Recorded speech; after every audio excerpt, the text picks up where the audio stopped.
niveau du chakra du cœur. C'est comme la porte de l'univers intérieur et où tout est. C'est comme si tout était suspendu dans le vide, enfin dans le vide qui n'est pas un vide, ça c'est plein en même temps, comme si tout s'arrêtait autour et à l'intérieur et qu'il y a une sensation d'équilibrage, comme dit Géraldine, d'équilibrage, tu te sens au centre de tout, mais pas séparé pour autant. Et il y a une sensation de complétude, de plénitude, tout est là et besoin de rien. Il y a comme si tout s'arrêtait. D'accord. Géraldine valide aussi Ouais. ces propos. Tu Ouais. ressens. Pas besoin de rien, tout est là, tout est. Est-ce qu'il y a des messages qui viennent par rapport à ce point zéro, des choses à observer en particulier? Moi, c'est cliché, mais moi, j'ai le mot amour. Lisa, est-ce que tu as d'autres informations? Ouais, c'est en fait l'information qui vient, c'est la source, c'est le cœur de toute chose, mais qui est présent en chaque chose en même temps. D'accord. Finalement, la source est à l'intérieur de nous. En fait, quand tu plonges dans ta conscience, tu plonges dans ta propre source qui n'est pas séparée de la source Ni la source. La source originelle, qui n'est pas séparée de la source de qui ou quoi que ce soit d'autre. En fait, c'est comme si c'était le même point zéro, le même centre pour tous, puisque tu es plongé au cœur du tout, où tout est déjà contenu. D'accord. Ce serait aussi le lien en nous avec la particule divine. Le point zéro, est-ce un point de passage qui nous relie tous entre nous? Alors oui, moi c'est oui. C'est oui aussi. Est-ce que c'est en lien avec un de ces corps? Je pense que c'est oui, parce que c'est comme s'il y avait un corps qui se dégageait des autres et qui me fait C'est quel corps? Ça donne la sensation qu'il y a un univers que l'on peut explorer en profondeur, mais si on plonge dans ce point zéro, dans ce corps subatomique ou cet atome, tu vois, ce point au centre, on peut découvrir un univers à lui tout seul. Ce point zéro, cet atome, c'est comme on pourrait dire peut-être la cellule souche de l'univers, ou le point de démarrage. En même temps, c'est pas juste parce qu'il y en a pas. Oui. Il n'y a pas de début, il n'y a pas de fin. C'est très particulier. Géraldine? Ça m'a renvoyé de suite le tout petit corps. Alors, de suite, je sais pas si quelqu'un l'a vu, mais moi, dans Interstellar, quand il est plongé dans un prisme où il y a des cordes, et j'ai une image de ça. C'est l'infiniment petit, et en même temps, c'est au centre de tout. Et je vois, il y a plein de prismes, ça me renvoie à cette image-là. Ok. Tout imbriqué les uns dans les autres, en fait. C'est ça qui est difficile à exprimer verbalement avec les mots humains, parce que l'expérience que ça donne, c'est que comme il y a toute cette imbrication, il y a l'infiniment petit dans l'infiniment grand dans l'infiniment petit. Il y a pas de séparation, et dans l'infiniment petit, tu fais l'expérience de l'infiniment grand. Et dans l'infiniment grand, tu fais aussi l'expérience de l'infiniment petit. Enfin, tu fais l'expérience des deux simultanément. C'est exactement ça. Quelle incidence ce point zéro a dans nos relations avec les autres, puisque ça nous relie tous? Qu'est-ce que ça crée? Oui, Géraldine. Moi, je vois comme si quelqu'un éteignait la lumière sur son point zéro. Je vois quelqu'un qui ça s'éteint, il est plus lumineux et ça le coupe avec les autres. Comme s'il éteignait la lumière dessus et ça le coupe aux autres. D'accord. Et d'ailleurs, est-ce que tu peux observer comment ce point zéro peut être éteint? Je te laisse regarder, Géraldine. Lisa, tu avais des observations par rapport à... Oui, c'est comme une note de musique, comme une fréquence, et qui est captée. Alors j'essayais d'observer, est-ce que c'est capté systématiquement ou non? J'ai la sensation que c'est pas nécessairement capté, tu vois, comme des fréquences d'ondes radio. Ouais. Tu arrives à t'accorder à cette fréquence-là ou pas? Et ouais, alors je suis en train d'observer deux personnes qui captent cette fréquence-là naturellement. Et il y a et quelque chose qui se dépose. C'est comme s'il n'y avait plus besoin de rien, plus besoin de mots. Il y a une compréhension mutuelle interne, alors que quand il n'y a pas cet ajustement, que la fréquence du point zéro de l'autre, qui est sur la même fréquence pour tous dans ma perception, eh bien, ça crée des dissonances. Alors, je le perçois symboliquement sous forme de ligne de musique qui n'était pas du tout sur la même ligne. Donc forcément, ça peut faire des cacophonies. En tout cas, il y a besoin du coup d'autres moyens de communiquer, alors que lorsque c'est accordé, la communication, elle est immédiate, mais à un niveau très profond, inconscient, vibratoire avant tout. D'accord. Est-ce que tu veux bien regarder le point zéro de tout le monde est sur la même fréquence, mais malgré tout, il y a des affinités ou des vibrations finalement qui sont identiques pour certains et différentes pour d'autres. Il y a des brouilleurs de fréquences qui fait que la personne n'est pas nécessairement consciente de cet espace. Alors l'espace, c'est pas le mot juste, hein, donc c'est entre guillemets. Oui. Cet espace en soi, la personne n'en est pas nécessairement consciente. Donc les brouilleurs, ça peut être de multiples formes. Effectivement, il y a tout un tas de brouilleurs par rapport aux ondes environnantes. Il y a les brouilleurs de la matrice, des implants, enfin tout ce qu'on connaît comme interférence. Il y a aussi le mental, il y a les émotions qui peuvent être des brouilleurs, qui fait que la personne n'est pas à même, parce qu'elle n'est pas consciente de cet espace en elle dans lequel elle peut se déposer, de pouvoir du coup. Et en fait, quand Géraldine parlait de souveraineté, c'est pour moi le fait d'être conscient de cet espace-là qui fait que je peux être le tout et donc être tout ce qu'on a dit auparavant, qui fait que j'ai donc une puissance inégalée et que cette fréquence-là, elle peut, en réalité, elle ne peut pas être à cette fréquence.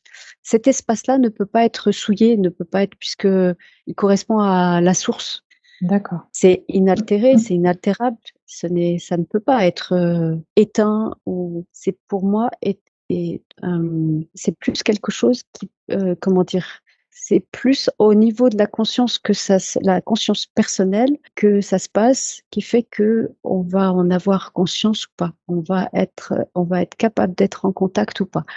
Et le fait de ne pas pouvoir être en contact à cause de tous ces brouilleurs fait que, par rapport à ta question, la personne, à cause d'interférences qu'elle a, qui fait que elle va pas, enfin, cette fréquence ne va pas pouvoir être captée ou être émanée. Tu sais ça, je vois que ça fait comme des champs protecteurs, oui, tu sais, qui ça fait limite que la fréquence. ça limite la fréquence et elle ne traverse pas. Et donc, la personne en face, tu vois, ça s'ajuste pas, quoi. Comme une radio qui ne capte pas les ondes. Ok, d'accord. Si ta question est, est-ce qu'un être, dans ce que je vois, qui provient de la source d'amour universel, pour moi, ils ont tous, à eux, c'est un point zéro qui est là. Ok, d'accord. Finalement, c'est juste après les interférences, les émotions que l'on a sur Terre. Ouais, voilà, c'est ça. Ouais, je pourrais te faire une déclinaison de couleurs, d'intensité de lumière. Ouais, c'est ça. Et ça peut aller du c'est pas ouf et à un mode c'est super fifou. D'accord. Et le fait que l'intensité soit plus faible, c'est dû à des interférences ou les brouilleurs, comme disait Isa, toutes les mémoires qu'on peut avoir. Voilà, oui, c'est-à-dire qu'il y a beaucoup de choses.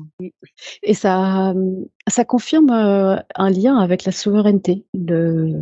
C'est comme si le fait d'être conscient de cet espace en soi, je le perçois symboliquement comme la souveraineté qui descend, tu vois, comme on pourrait voir la particule divine qui vient se poser dans cet endroit. Enfin, moi, je le perçois au niveau du cœur. Et que les choses s'illuminent. Mais c'est très symbolique du fait que, mais en fait, je suis moi-même le tout. Mais en fait, je suis moi-même la source. Donc, j'ai la puissance, je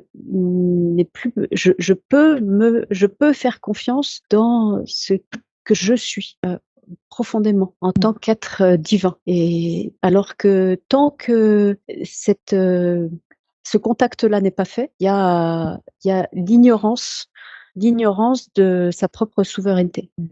Je ressens en effet quand tu dis à partir du moment où tu prends conscience de ta souveraineté. Bien sûr, ça, je ressens quelque chose aussi au niveau du cœur. T'avais d'autres choses, Géraldine? Ouais, par rapport à ce qu'elle dit, j'ai eu le mot cadeau. Alors parce que c'est venu de Nana pas conscience et en fait la prise de conscience, elle est jouissive comme un cadeau en fait. Je sais pas, j'avais ça. Oui, ça a du sens, c'est cohérent. Est-ce qu'on a d'autres choses à observer par rapport à ce point zéro? Ce serait intéressant d'interroger d'où ça vient ce terme, point zéro. Oui. Eh ben, je veux bien que tu regardes d'où vient ce terme point zéro. Alors là, j'entends espace neutre, tout s'aligne, et tout est contenu. C'est très en lien avec l'univers, semble-t-il. Ça a l'air d'être un terme scientifique. Ok. Ton code de l'univers. En fait, le point zéro, c'est le point de référence de notre être, de nous-mêmes. Mais qui c'est nous, tu vois? Parce que quand tu dis de nous-mêmes, en fait, c'est principalement de notre conscience. De notre conscience, d'accord. Et qui est la conscience unique en même temps. Est-ce que vous pouvez juste observer le lien entre la particule divine et le point zéro? C'est très particulier parce que c'est vraiment comme des codes, et je perçois tout ça comme des fréquences. Et donc, ce sont des fréquences qui s'ajustent. Qui s'ajustent et qui s'emboîtent. Ouais. Qui s'emboîtent. Et en même temps, c'est pas le mot juste pour autant. Non, non. Qui se font. Qui se font dans. Ça fusionne. Oui, c'est ça, qui fusionnent, qui s'accordent. Tu vois, quand on parle de s'accorder, en fait, c'est comme des notes de musique, en fait. Ça se fond les uns dans les autres. En fait, c'est une magnifique danse. Mélodie. Mouvement. Ouais, c'est ça. C'est tout en mouvement. Et pour autant, dans le point zéro, il y a une sensation d'immobilité. Oui, ok. Oui. C'est à la fois stable et en mouvement, quoi. Au centre, et là, en l'occurrence, ça me ramène aux atomes, au centre de l'atome, c'est immobile. D'accord. C'est ce qu'il y a autour qui est en mouvement, du coup. Ça semble être en mouvement autour. Je peux pas faire le dessin, mais j'essaie de faire. Oui, vas-y.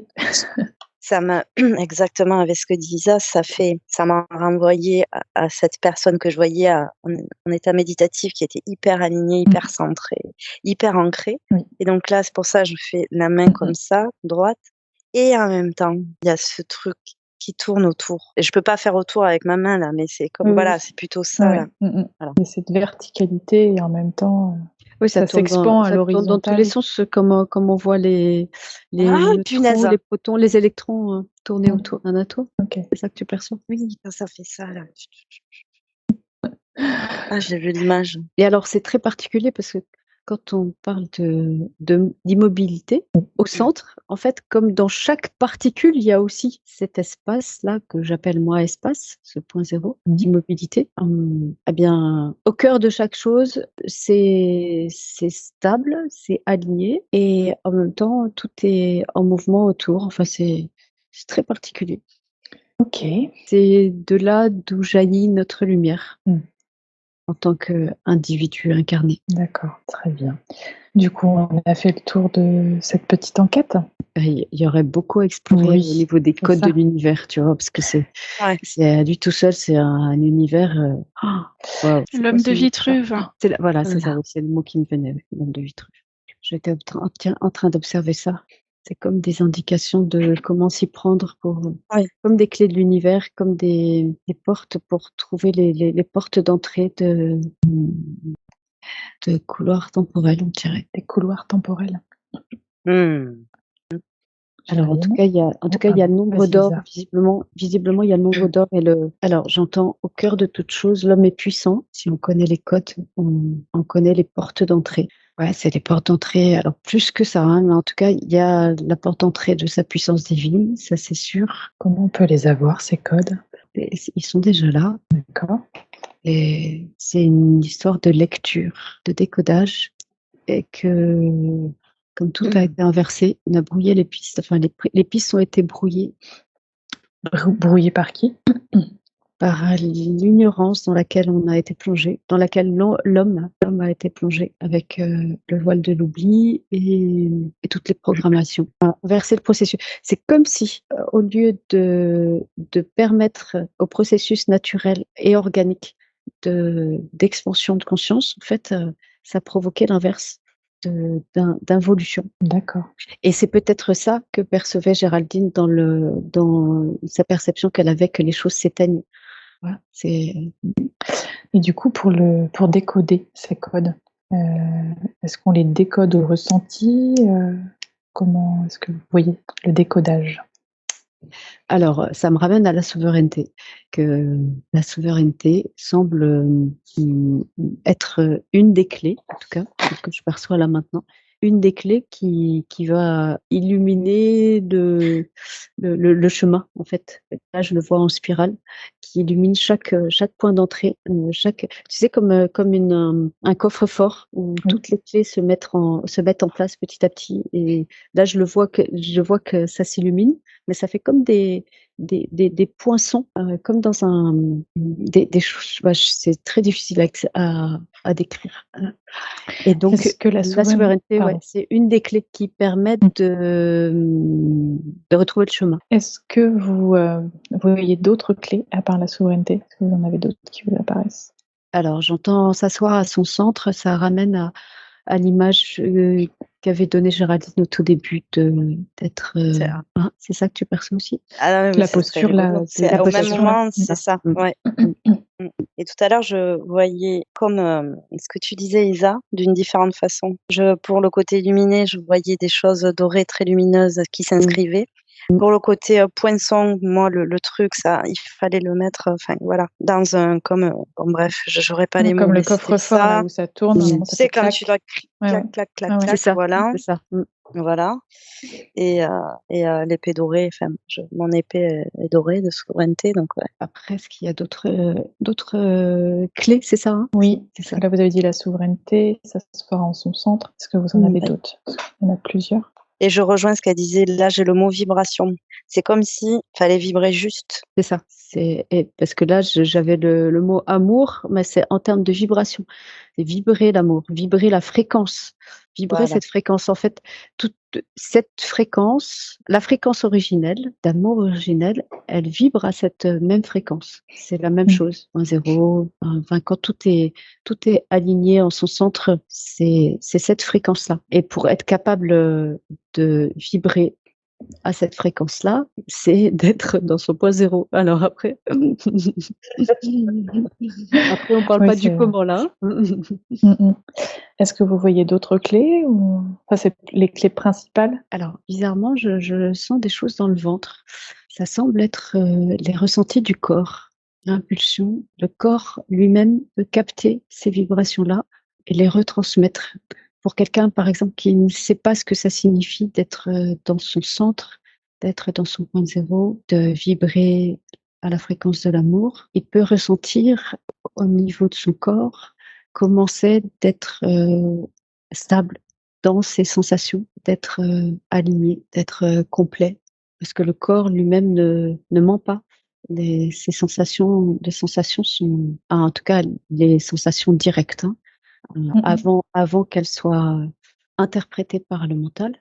Être à l'écoute du coup de son corps et de ses ressentis. Oui. Tu as dit. Ouais, moi j'avais le mot écho. Quand Isa parlait du ventre, sensation, ça fait un écho. C'est le mot que j'avais. Une résonance, un écho. Et tout ce qui amène de la joie, tout ce qui vibre, ça aussi, ça peut permettre de s'accorder sur ces fréquences-là. Donc, ça peut être des clés d'entrée pour différentes personnes, tu vois, comme des paliers. Chacun, en fait, entre nous, on vibre des choses qui va réveiller, façon de parler, qui va apporter une clé, entre guillemets, aussi, peut-être. Alors, c'est pas en termes d'apporter quelque chose, c'est plus permettre à la personne d'être consciente de cet espace. Okay. Et donc, par différents moyens, des clés qui ont été décrites, il y en a peut-être d'autres, hein, mais de celles qu'on perçoit, c'est comme des paliers pour arriver à... Enfin, je le perçois, tu vois, comme un processus pour arriver à être pleinement dans son centre, dans son point zéro. Pleinement soi, quoi. Pleinement soi, dans sa souveraineté, dans ce contact de de cette pureté en soi. Pour moi, tout ça, en fait, c'est la même chose, c'est une seule et même chose. C'est juste des termes différents pour permettre au mental de faire de pouvoir mettre des mots. Géraldine, tu avais d'autres choses? Ouais, moi j'ai vu des cordes d'une guitare. C'est comme si ça réveillait quelque chose. J'avais en même temps le terme haute fréquence, c'est-à-dire que ces cordes qui se réveillent, les cordes qui se réveillent, elles émettent une vibration. Ça va faire écho à quelque chose et ensuite, dans ce que je vois, ça fait augmenter des vibrations de plus en plus. En fait, c'est des ondes qui se transmettent et donc chaque onde va faire vibrer les autres. C'est ça. C'est vraiment des vases communicants. C'est ça. Ok, ça s'expanse. Ça s'expanse, ouais. Ouais. C'est comme un caillou là qui tombe dans l'eau et puis. Exactement. Oui, exactement. Ok. Donc maintenant, on n'a plus qu'à décoder, retrouver sa souveraineté, prendre conscience, on va dire, de tout cela pour être vraiment en son point zéro. Et puis comme c'est une expérience, plein de chemins peuvent permettre, plein de moyens peuvent permettre de contacter cela. D'accord. Ça peut être la musique, ça peut être s'asseoir, ça peut être tout ce qui va permettre de se recentrer, tout ce qui va vibrer la joie, mais la joie sans raison, la joie profonde. Tout à fait. La joie, c'est vraiment comme vibration. Il n'y a pas de but, machin. C'est quelque chose qui se vibre et qui s'explique pas en fait. C'est ça. Que tout est là. En tout cas, dans l'instant où tu vibres ça. C'est ça. C'est. Ça peut être même, ça peut passer par le moyen d'un orgasme. Putain, pardon, je t'ai vu tout à l'heure. Ouais, par la jouissance, par une espèce de vibration, mais que tu peux retrouver quand, je sais pas moi, quand tout d'un coup, t'as le sourire d'un enfant qui, tu sais pas pourquoi, ça va avoir une espèce de vibration de fou. C'est ça, c'est une espèce de grâce. Ah ouais. C'est une grâce, mais qui n'a rien d'émotionnel, qui n'a rien d'égotique ou d'individuel. C'est comme vibrer à l'unisson de l'univers, à l'unisson de tout ce qui existe. Géraldine, elle est bien en tout cas. Elle profite. On récupère toutes ces belles vibrations. Je vois que toutes les quatre, on en fait bien l'expérience dans les terrains. En tout cas, dans le physique, j'ai des ressentis aussi. Je sais qu'on n'a pas fait tout le tour, puisqu'on pourrait en parler des heures, mais je pense que déjà là, on a vu beaucoup de choses. Ok, eh bien, dans ces cas-là, avant de revenir, on va se prendre une belle douche de lumière, pleine d'amour, de grâce. On profite.